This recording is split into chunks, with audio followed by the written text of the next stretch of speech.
Hello viewers, ममता channel और doctor रीम Khan की तरफ से रमज़ान मुबारक। रमज़ान एक मजहबी महीना है जो दुनिया भर के मुसलमानों के लिए बहुत अहम है, लेकिन हामला ख़वातीन के लिए ये एक मखसूस महीना है जो उनके लिए और भी ज़्यादा अहम होता है।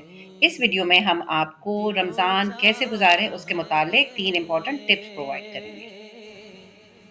हामला ख़वातीन को अपनी सेहत का ख्याल रखते हुए रोज़ा रखने का फ़ैसला करना चाहिए।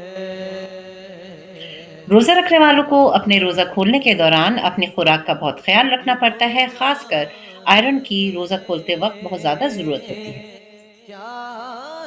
24 घंटे के दौरान में आपको कम से कम 2 लीटर पानी पी लेना चाहिए, लिहाजा इफ्तार से लेकर सहर के दौरान के टाइम में आप ये मिक़दार पूरी कर लीजिए। दूसरी अहम चीज़ जिसका आपको रमज़ान में ख़्याल रखना है, वो है आपकी ग़िज़ा। अपनी खुराक के अंदर ग़िज़ाइयत से भरपूर चीज़ों का इस्तेमाल करें। खुराक की ग़िज़ाइयत बढ़ाने के लिए एक ऐसा तरीक़ेकार इख्तियार करें जो आपके लिए मुनासिब हो। अपनी खुराक को ग़िज़ाइयत से भरपूर बनाने के लिए उसको एक मुतवाज़िन ग़िज़ा बनाइए, जिसमें गोश्त, मछली, पनीर, दलिया, चावल और सब्जियों में ख़ुसूसन प्रोटीन से भरपूर चीज़ों का इस्तेमाल करें। विटामिन्स के इस्तेमाल को मत भूलें। अपने डॉक्टर की हिदायत के मुताबिक बच्चे की सेहत के लिए ज़रूरी विटामिन्स और मदनियात की गोलियाँ इस्तेमाल करना ज़रूरी याद रखें। तीसरी अहम बात ये कि अपने डॉक्टर से मशवरा ज़रूर करें।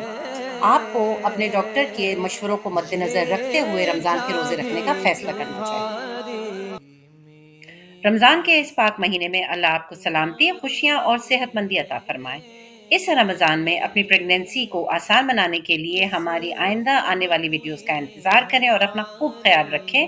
बेशक आप एक बहुत अज़ीम माँ बनने वाली हैं। दिलो जा है